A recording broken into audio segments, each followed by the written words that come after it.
নিশ্চয়ই চুল বাঁধে, কিন্তু যে নিজের হাতে চুল কেটে রাখে সে কি করে চুল বাঁধে বলো? তাহলে আমার এখানে নিয়ে এলে কেন? আমার এখানে সংসারে স্বপ্ন দেখালে? স্বপ্ন তো আমিও দেখি, তোমার এই নিয়ে ঘর বাঁধার স্বপ্ন। ফুলের বাগান তৈরি করে মালি যেমন স্বপ্ন দেখে, ঠিক তেমনি। তাই বলে সঙ্গীতের চাষ করে সম্পদের আরাধনা, অতটা বোধহয় আমি পারবো না। অতটা তোমারে পারতে হবে নিকো। তুমি যেমন আছো তেমনি দেখো, বাকি সব আমি সামলে নেবো। আচ্ছা। এখন যাও তো, দাদা এসেছিলে, কত বাজার করে পাঠালে, আমি রান্নার ব্যবস্থা করি গে। হ্যাঁ, আমারও খুব খিদে পেয়েছে, পেটের মধ্যে আমার বাঘ ডাকছে। সারা রাত যে চুলোতে ছিলে, তারা খেতে দিলে না বুঝি?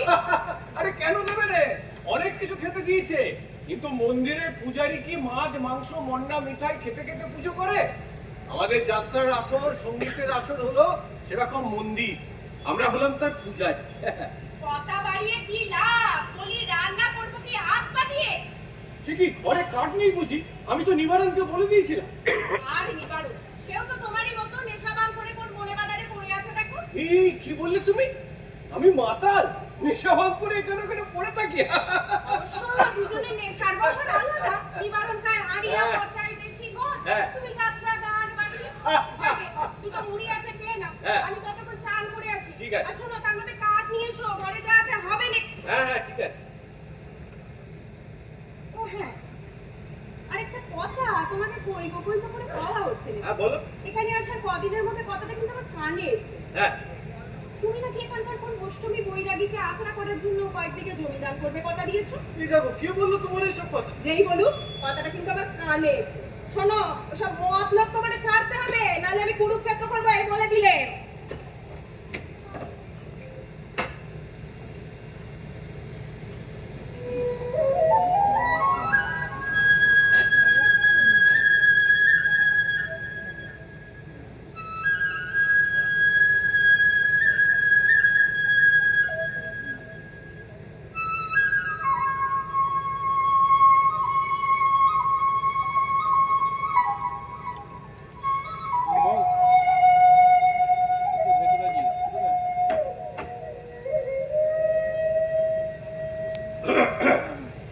ও দাদা, হ্যাঁ গিরি বলছিল তো আপনি কাল এসেছেন। তা গিরি কোথায়? ওই তো ঘাটে গেল চান করতে, আপনি বসুন না। না না, গিরি বসবো না, বসবার সময় নেই। আমি যে কাজটা নিয়েছিলাম না, সে কাজটা আর হবে না, অন্য একদিন আসতে হবে। গিরিকে বলে দিও ব্যস্ততে বারণ করো। সে কি, আপনি এত বাজার করে পাঠালেন, দুপুরে খাবেন বলেছে। হ্যাঁ, গিরিকে ব্যস্ততে বারণ করো। খাওয়া দাওয়া তো আর ফুরিয়ে গেল না, অন্য একদিন হবে, মানে যেদিন গিরির কোলে নতুন মানুষ আসবে। একটা কথা আছে, হ্যাঁ বলুন। একটা সময় ছিল জানো, যখন সঙ্গীত সাধকেরা সঙ্গীত সাধনা করতে করতে বেঁচে থাকতে পারে, তখন রাজা মহারাজারা সঙ্গীত সাধকদের বাঁচিয়ে রাখে। এখন সম্পদের আরাধনা বড় হয়ে উঠেছে। ওই শাস্ত্রে আছে না, অন্য চিন্তা চমৎকার, কথাটা মাথায় রেখে।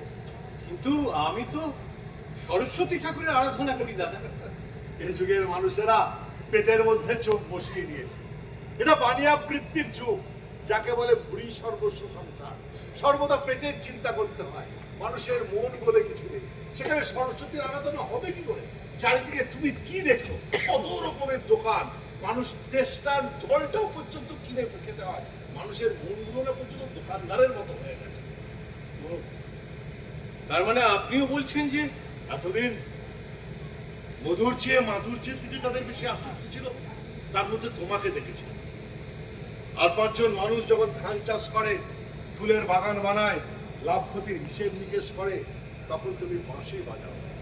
সুরের মায়া জালে তুমি এক অন্য জগতের মানুষ, তোমার কোনো হিসেব নিকেশের খাতা নেই, লাভ ক্ষতির কথা চিন্তা করো না। তাই বলছিলাম যে একতারার সুর পথের উপরেই ভালো বাজে, আর বাঁশির সুর বনের উপরেই